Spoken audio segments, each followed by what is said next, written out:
Bonjour tout le monde, ça va bien? Matrelouche, en fait il est 3h50. J'ai euh, j'ai pas, j'ai pas eu le goût de dormir en fait. Fait que je voulais profiter de ce moment de répit pour vous parler de quelque chose qui me trotte la tête. La première chose, c'est de vous rappeler en fait maintenant je mets vraiment toutes les vidéos. Bonjour Ryan, toutes les vidéos importantes sur ma chaîne YouTube. Comme ça, je veux concentrer le maximum d'informations pour les gens et éviter aussi pour moi la répétition. En fait, il y a un sujet sur lequel je veux parler parce que c'est un sujet que je n'ai pas vécu personnellement, mais qui, me, qui me passe par la tête. Comme je vous ai promis, moi je suis quelqu'un de positif. Euh, je vais me présenter brièvement pour les gens qui viennent juste de s'abonner à mon Instagram. Les gens qui ne me connaissent pas, marhaba bikoum, ceux que... oui, je vais enregistrer le live. Alors ceux que... Je sais même pas il est quelle heure en France ou au Maroc. Bref, je vais enregistrer le live. Donc, donc pour les personnes qui sont nouvelles, sur mon Instagram, bienvenue, marhaba bikoum. En fait, je suis là, moi, pour donner vraiment du support pour les personnes qui ont un projet d'immigration ou pour les personnes qui veulent faire des études ici ou pour des personnes qui veulent venir avec un permis de travail ou un permis vacances-travail ou un permis expérience-travail ou tout simplement si vous êtes curieux de savoir comment ça se passe la vie au Canada de la bouche d'une personne qui a roulé sa bosse ici. En fait, moi, c'est simple. Je suis partie de chez mes parents quand j'avais 16 ans pour aller, en fait, parcours normal, pour aller étudier en France depuis le Maroc. Donc, c'était logique. Et moi, depuis toujours, j'ai beaucoup, beaucoup de famille, en fait, au Canada. Alors, j'ai fait mes études en France. Comme ça, un an, je suis une battante, ok? C'est-à-dire que هادشي اللي وصلت ليه ما وصلتش ليه من عدم. Je suis pas arrivée à je vais essayer de faire les deux langues parce que j'ai reçu beaucoup de demandes pour l'arabe aussi. En fait, je travaille, je suis une travailleuse. Les gens qui me connaissent me qualifient de... C'est ça, je suis un troc de guerre. Je suis quelqu'un qui va persévérer, qui va travailler jusqu'à atteindre mes objectifs. Et alhamdoulilah, jusqu'à date, ça a vraiment payé. Bref, Anna, je suis allée étudier en France parce que personnellement, je trouvais pas ça logique de venir payer personnellement comme étudiante étrangère 1900 $ par cours. C'est ça. Je voulais, c'est ça. Alors, ce que je me suis dit, je vais aller étudier en France. Et là, peut-être après, je vais aller au Canada. Mais le Canada était toujours présent dans ma famille parce que Anna, bonjour Tata Rachida, parce que Anna, euh, j'ai beaucoup de famille au Canada. J'ai vraiment beaucoup de famille. J'ai presque toute ma famille proche au Canada. Bref, euh, c'est ça. Donc, je suis partie étudier en France. Alors j'ai étudié, j'ai fait un DUT, après un DUT j'ai intégré une école de commerce. Mais à mon DUT, j'ai saisi l'occasion. En fait, il y avait le DUT en France. Qu'il faut savoir aussi, les étudiants qui sont en France, en fait, les étudiants qui sont en France, c'est que quand vous faites des études en France, il y a des universités qui ont des ententes de stage ou d'échange. Il y a le Erasmus qui est fait du côté européen, mais il y a des ententes de stage qui sont faites avec des universités canadiennes. Alors moi, je me suis dit, je veux aller essayer avant de pouvoir immigrer définitivement. Alors je suis venue faire un stage à l'université de Sherbrooke et c'est là où je suis tombée en amour, mais vraiment en amour avec le Canada. J'étais jeune, j'avais pas d'enfants, la vie est belle. Dieu merci, j'avais des parents qui m'ont supporté dans mes études. Alors je me suis dit, j'ai la famille, qu'est-ce que je perds? Alors je suis venue pour faire un stage de 5 mois ou 4 mois au service international du collège du cégep de Sherbrooke. Et à mon retour, c'est-à-dire après mon DUT, ce qui veut dire c'est 2 ans après le baccalauréat, Sherbrooke, c'est la ville de Sherbrooke, Sherbrooke. C'est une petite ville, mais c'est une ville très agréable. Et c'est une ville où il y a une université aussi. Bref, alors je suis venue, après je suis repartie. Puis moi, toutes mes études en France ou ici, j'ai tenu à faire un stage. En fait, je sens que je vais sur un autre sujet, mais c'était pas ça le sujet pour lequel je parle, mais ça me fait plaisir de me présenter parce que j'ai beaucoup de nouveaux amis qui sont avec nous et ça me fait plaisir de vous avoir sur ma page. Alors, je vais prendre un 5-10 minutes pour me présenter et je vais passer à l'autre sujet, qui n'est pas vraiment gay, mais je vais quand même en parler. Alors, donc, après, je suis repartie en France pour étudier, euh, pour continuer mes études, mais j'ai gardé en tête que le Canada, je, je pense que je vais y aller m'y établir. Bref, euh, c'est ça. Alors, je suis repartie en France, la tête pleine d'idées, pleine de projets. J'ai fait quand même ma licence, j'ai fait ma maîtrise, j'ai fait mon master et ma maîtrise. À tous les ans, comme je vous ai dit, je travaillais et je faisais des stages. J'ai travaillé pour Boulanger Multimédia, j'ai travaillé pour Auchan, j'ai travaillé pour la Société Générale dans la ville de Arras et j'ai fini par faire un stage au siège social de la Société Générale et c'était une expérience top. Alors après, moi en parallèle, qu'est-ce que j'ai fait? Je me suis dit, je vais aller immigrer au Canada. Alors moi, je ne porte pas la nationalité française. Alors ce que j'ai fait, c'est que je me suis renseignée et j'ai su que si tu es un étranger avec un permis, avec un titre de séjour, de travail ou d'études et ça fait plus de 6 mois que tu es sur les territoires, ben tu peux déposer en fait ta demande d'immigration, c'est logique. Parce que si tu ne l'es pas, ben, parce que moins de 6 mois, ça veut dire que tu es juste visiteur. Bref, c'est ce que j'ai fait. Je vais vous raconter quelque chose qui m'est arrivé. Peut-être que ben, je te belle. Pendant ma procédure, moi j'habitais une résidence universitaire. Guillemets, oui, il y a des avantages à la nationalité française quand tu veux venir étudier ici. Les frais de scolarité sont les mêmes que les Québécois. Je ferme la parenthèse. Bref, à mon époque aussi, déposer son demande d'immigration à partir de la France était beaucoup plus court. Mais beaucoup plus court. Moi, mon immigration, je l'ai eu, je veux dire, en 6-7 mois. Ok? Ça s'est passé en 2009, 2008-2009. Ok? Et par contre, j'avais vraiment, vraiment déposer un dossier complet. Parce que moi, j'ai travaillé au ministère de l'immigration après et j'ai aidé beaucoup de personnes de ma famille ou de mes amis à faire des dossiers d'immigration. Moi, je m'assure tellement que le dossier est complet que même quand je sais qu'il y a quelque chose que je dois expliquer à l'agent, parce qu'il ne faut pas oublier, les gens qui traitent vos dossiers, c'est des humains, c'est pas des machines.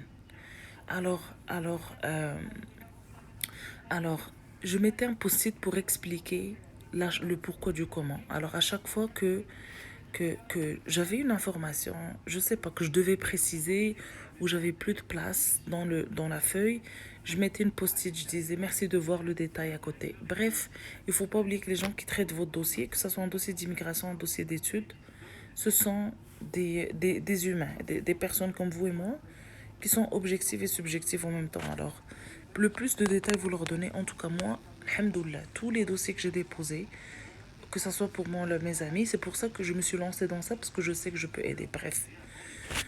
Donc j'ai déposé mon dossier, je l'ai eu. Après, j'avais pas fini mon stage. Alors, qu'est-ce qu'il faut faire quand reçoit la résidence permanente et le visa?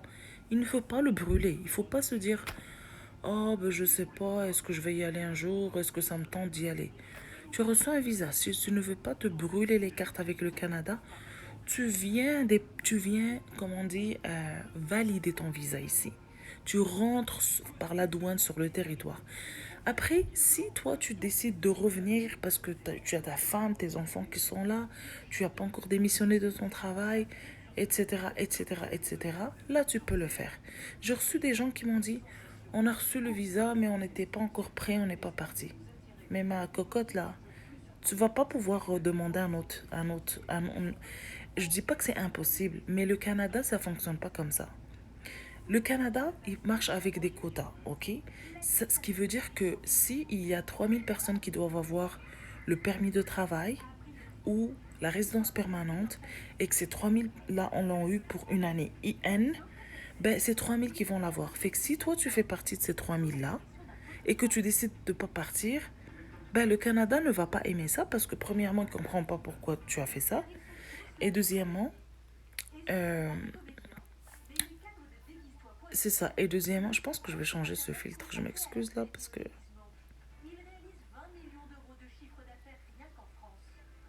c'est ça. Et deuxièmement, tu as pris la place de quelqu'un. euh, Tu as pris la place de quelqu'un que cette personne-là vraiment voulait venir. Et que toi, en fait, tu as postulé, mais tu n'es pas venu. Bref, alors je suis venue valider mon visa. J'avais pas fini mon stage. Et je suis revenue pour finir mon stage. Bien sûr, quand je suis arrivée, je me suis assurée d'avoir une adresse où on pouvait, euh, euh, on pouvait envoyer mes papiers. Et je me suis assurée, euh, et je me suis assurée, écris-moi ta question pour le permis d'études. Ici, comme ça, je vais pouvoir y répondre en groupe. Et je me suis assurée que les personnes m'envoient ma résidence. Parce que si tu n'as pas ta carte, ce qui peut prendre jusqu'à 2 mois avant de la recevoir, tu ne peux plus rentrer sur le territoire. Alors moi, je suis repartie sans ma carte, parce que j'avais pas besoin de repartir avec ma carte. Mais quelqu'un me l'a envoyé en France, c'est comme ça que je peux revenir.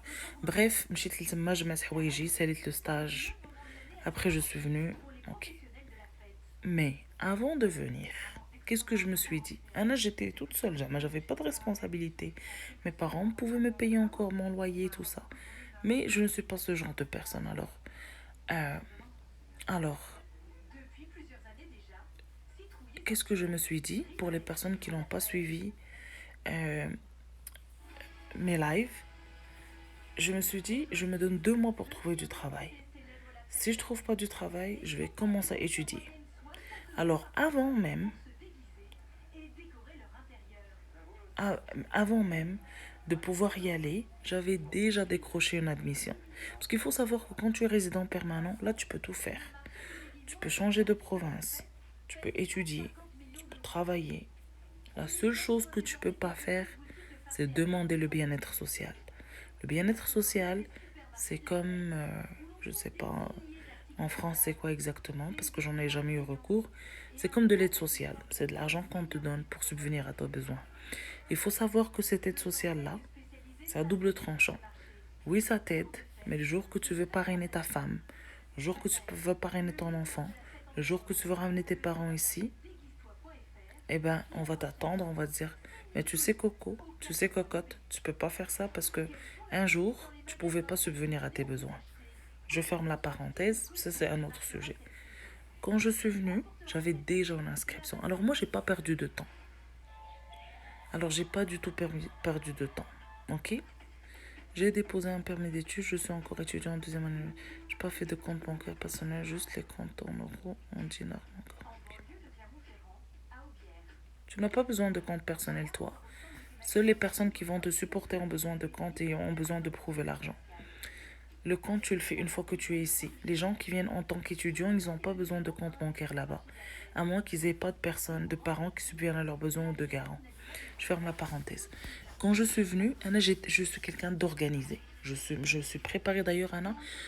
I'm a project manager. J'ai une maîtrise en project management et ça fait partie de ma nature. Je suis quelqu'un qui aime planifier les choses, qui aime savoir. Ben, on ne sait pas ce qui va se passer dans le futur, mais on s'organise pour essayer de un peu tracer sa vie, mais le maktoub, comme on dit. Alors, quand je suis arrivée, j'ai regardé. Sérieusement, j'ai pas trop cherché pour l'emploi. Ok, je voulais plus travailler mon anglais, je m'étais déjà renseignée, je savais que si t'avais pas d'expérience canadienne, c'était difficile. Malgré que moi, il faut pas oublier que j'en avais une expérience canadienne parce que je savais que l'expérience canadienne primait ici. Ce qu'il faut savoir, c'est qu'au Canada, on ne te demande pas tes diplômes. On ne te dit pas, donne-moi, je veux voir ton diplôme. Est-ce que tu as vraiment un baccalauréat ou une maîtrise? Mais on va te demander ton expérience. J'ai fait ma maîtrise, je vous jure que ma maîtrise, il faut savoir ici que les maîtrises, il y a des maîtrises contingentées qu'on appelle, il y a des maîtrises normales, puis il y a des maîtrises contingentées comme moi ce que j'ai fait, qui est la maîtrise en gestion de projet. En fait, il y avait 1400 dossiers, ils ont pris 22. Et je pense que cette année, c'était l'année où toute la finance américaine avait... Alors le Canada avait peur d'ouvrir deux cohortes et que les gens ne peuvent pas trouver un stage. Un conseil, s'il vous plaît, les amis. Oui, hein, excusez-moi. Un conseil. Quand vous voulez vous inscrire à des maîtrises ou à des formations, ok? Quand vous voulez vous inscrire à des maîtrises ou à des formations, trouvez les formations où il y a des stages. C'est votre seul moyen et unique moyen d'avoir de l'expérience canadienne dans votre domaine. Alors, comme je vous ai dit, oui, il est très tard, il est 4h07. En fait, j'attends pour emmener mon fils à l'école, puis après j'ai des rendez-vous, puis je vais venir me recoucher.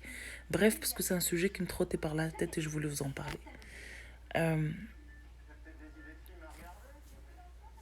alors, c'est ça. Donc, ce que je vous disais, c'est que... euh, bref, préparez-vous les amis, préparez-vous. Je ferme ce sujet-là, je pense que là, vous m'avez connu. Je voulais vous parler de quelque chose d'autre qui n'est pas vraiment gay.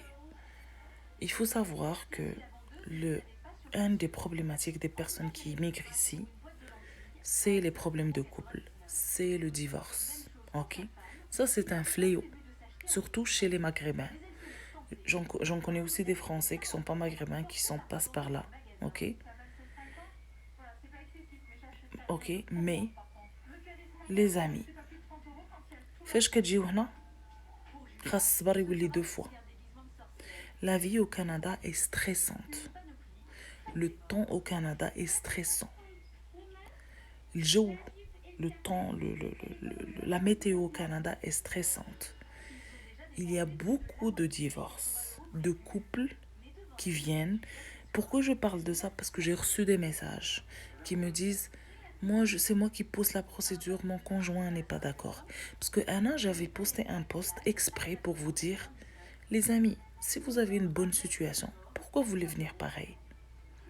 Et là, j'ai reçu des messages qui me disaient, Anna, j'ai une situation très bien, mon mari est ingénieur, moi je suis médecin, mais c'est moi qui pousse pour les enfants et tout ça.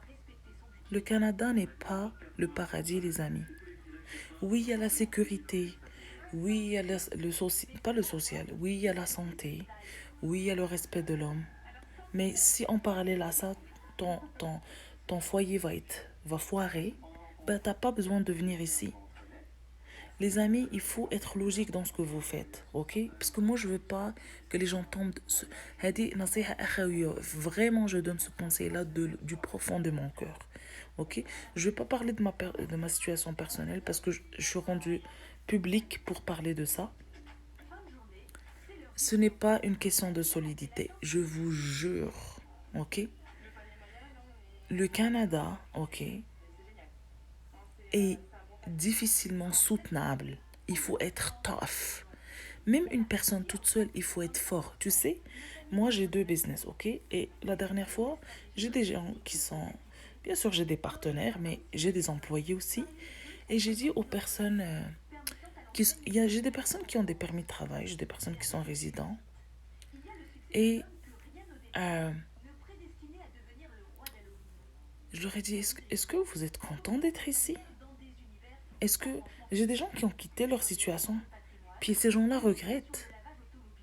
Ils m'ont dit, c'est la galère, on n'arrive pas à aller en résidence permanente, on avait une belle situation, on est venu ici, on a repris n'importe quel emploi, et cet emploi a duré 3 ans, et ces 3 ans-là ont créé des problèmes de couple. Et vous savez qu'à au Québec, j'en connais mais tellement, des médecins qui conduisent des taxis, ça fait 10, 15 ans, 20 ans. Des médecins que leur femme était à la maison tranquille, qui ne travaillaient pas au pays, en Algérie, au Maroc, et que là, ils sont obligés d'aller travailler. Je ne vous dis pas que les gens ne réussissent pas. Je ne veux pas trop me vanter, mais moi, j'estime que j'ai réussi. Tout mon entourage, les gens que je connais, mon frère, mes cousins, la famille de mon mari, tout le monde occupe des gros postes. Sérieusement.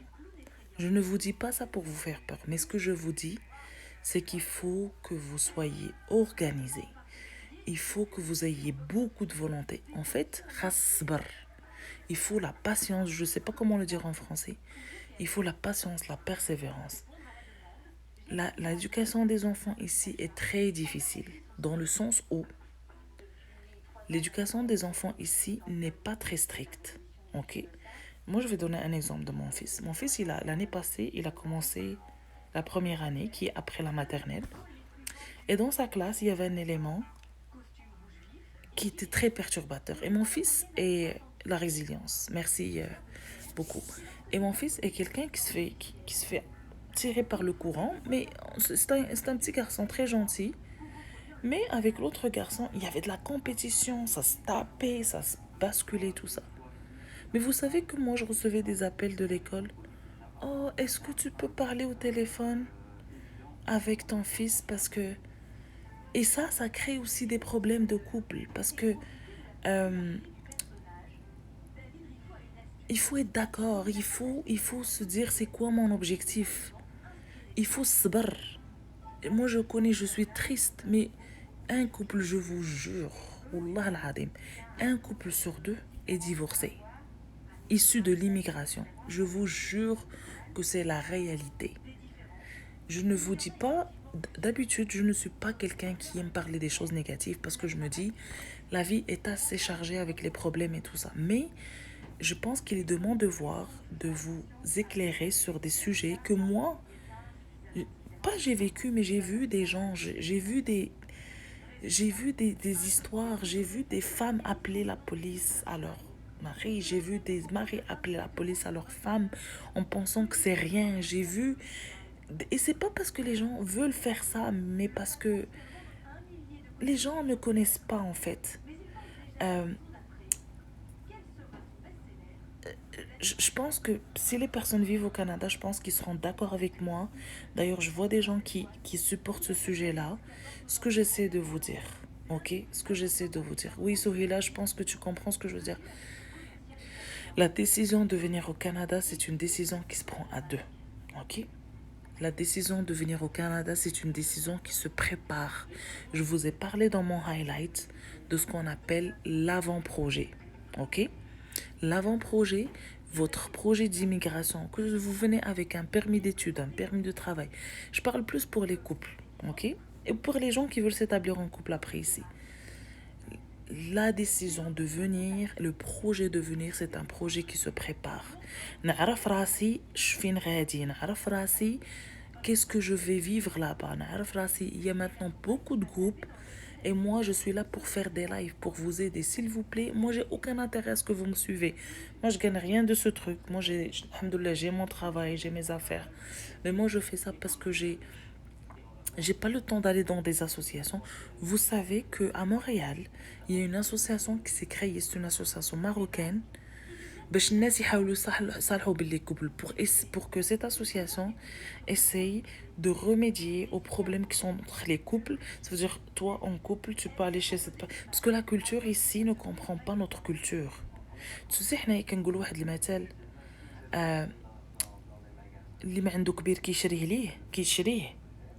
Ça veut dire, toi, quand tu as un problème avec ton conjoint, mais c'est même si ça arrive, je sais pas. Toi, t'as ton père qui va venir, son père, il va venir. Ils vont vous tirer l'oreille, ils vont vous dire arrêtez les conneries. Là, il En tout cas, ils vont essayer de rétablir. Ici, il n'y a personne.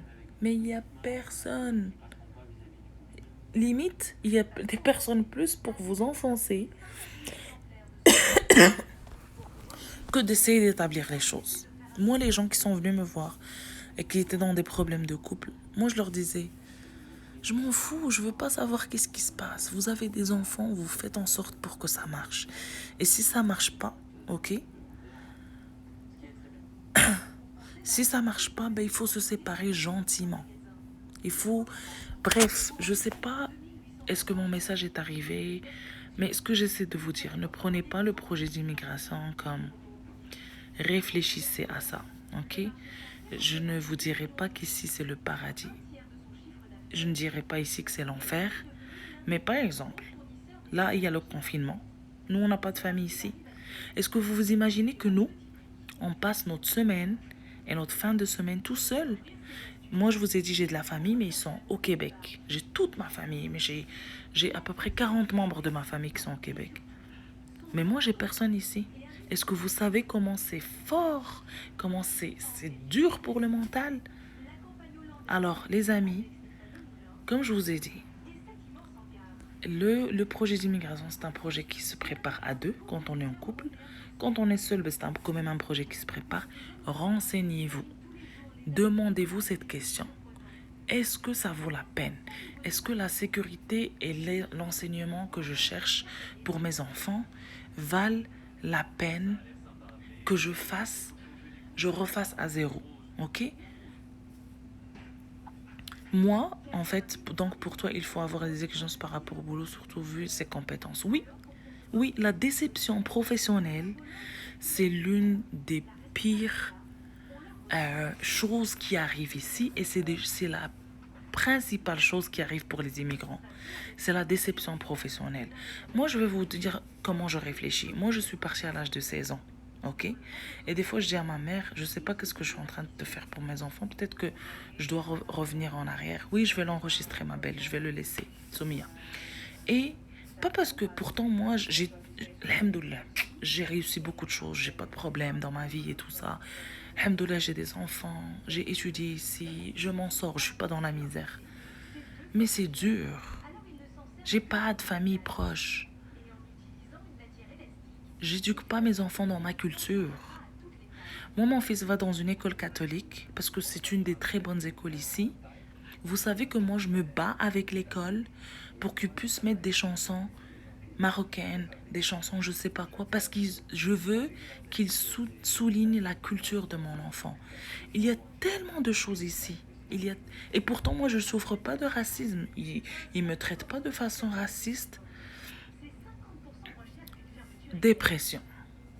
J'étais en train de me dire que toutes les personnes que moi je connais ont déjà consommé un médicament de dépression.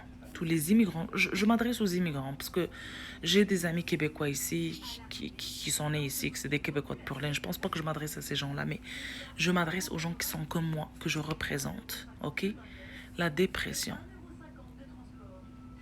Je connais des gens qui ont tellement vécu de l'anxiété que leur vie va bien, mais qui ont tellement vécu de l'anxiété qu'ils ne conduisent plus dans une autoroute. Le système est bouclé, ok? Je vous ai donné un exemple. Nous, ici à Edmonton, à part aller au West Edmonton Mall, il n'y a rien à faire. Nous, on n'est pas en confinement, mais là, on ne peut pas y aller. On ne peut pas y aller dans les malls parce que les cas ont augmenté de beaucoup.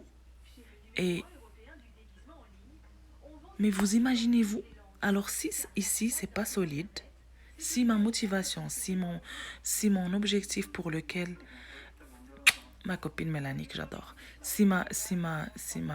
ma copine Mélanie que je veux faire venir ici, qui veut jamais venir ici. Alors si moi-même tu sais, moi c'est la foi qui me fait tenir. Pourtant j'ai pas de problème. D'autres personnes n'ont pas la foi. D'autres personnes ne sont pas pratiquantes. Puis moi je juge personne. Mais c'est très difficile. Le projet d'immigration n'est pas un projet à prendre à la légère. Préparez-vous les amis. Préparez de la façon convenable. Pesez les pour et les contre. Oui, il y a la sécurité, et il y a la santé. Mais en France aussi, il y a la sécurité et la santé. Vous voyez ce que je veux dire? Moi, je n'encourage pas les gens à rester. J'encourage pas les gens à partir. Ok? Mais j'encourage les gens à bien réfléchir à leur projet. La santé mentale, le Canada est un pays où la consommation d'antidépresseurs est très élevée. Je vais vous partager un article de Ferdi Pandépis, qui est une amie à moi, qui est une blogueuse aussi, qui l'a déjà partagé.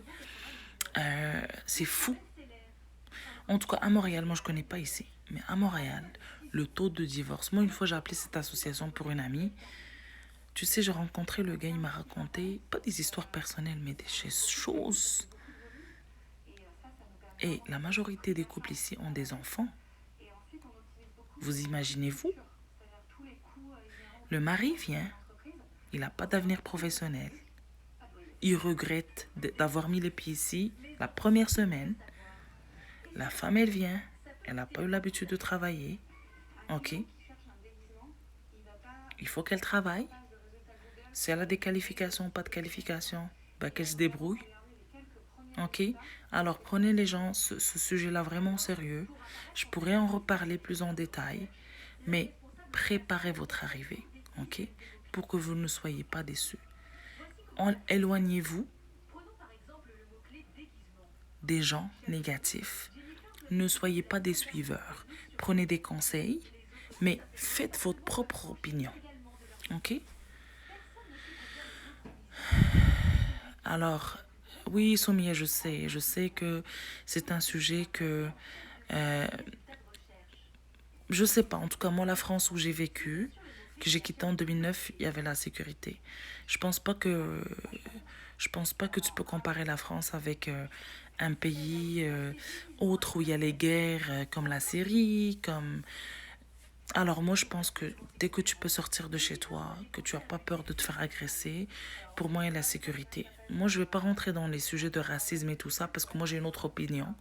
Mais je te parle de cette sécurité-là, que tu peux aller à 9 h du soir, aller te chercher un McDo.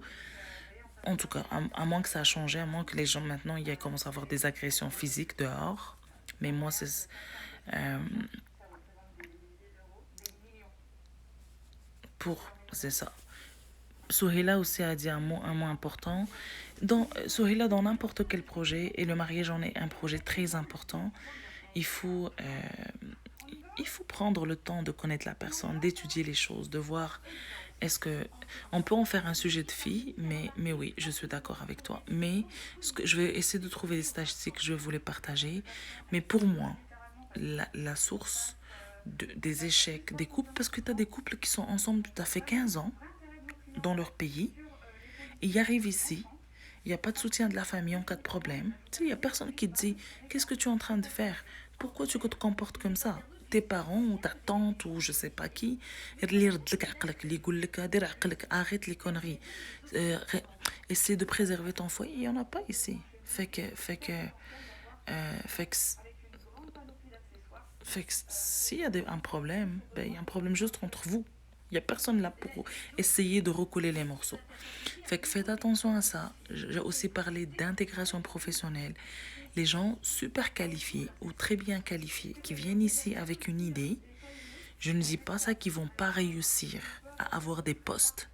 Mais il faut qu'ils se gardent en tête que le chemin peut être lent, qu'ils doivent peut-être refaire des études, comme ils peuvent décrocher un poste du premier jour.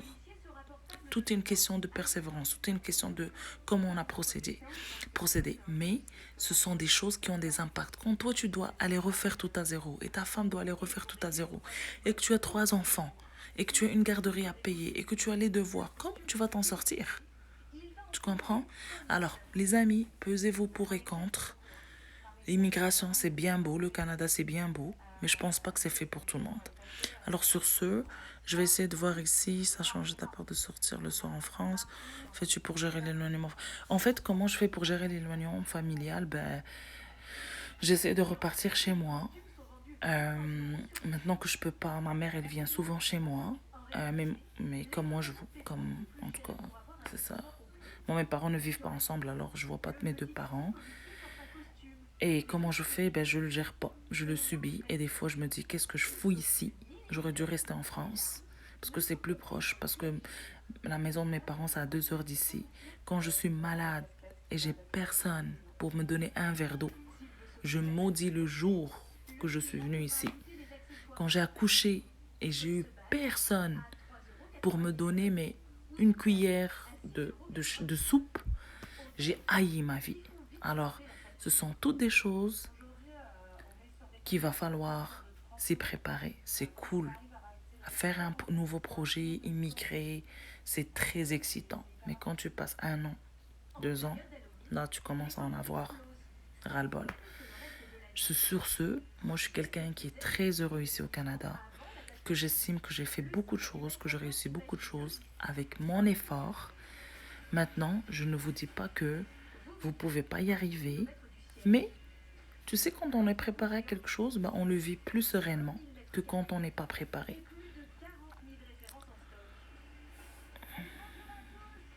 Fait que sur ce, les amis, je vous souhaite une très belle journée pour les gens qui sont au travail. Je vous souhaite une très belle semaine. Je vous demande de garder positif, de garder espoir et je vous fais de gros, gros bisous. Et soyez votre moteur de changement. حولوا على راسكم, خدموا مزيان, gardez la motivation. Et voilà. Gros bisous, bonne journée.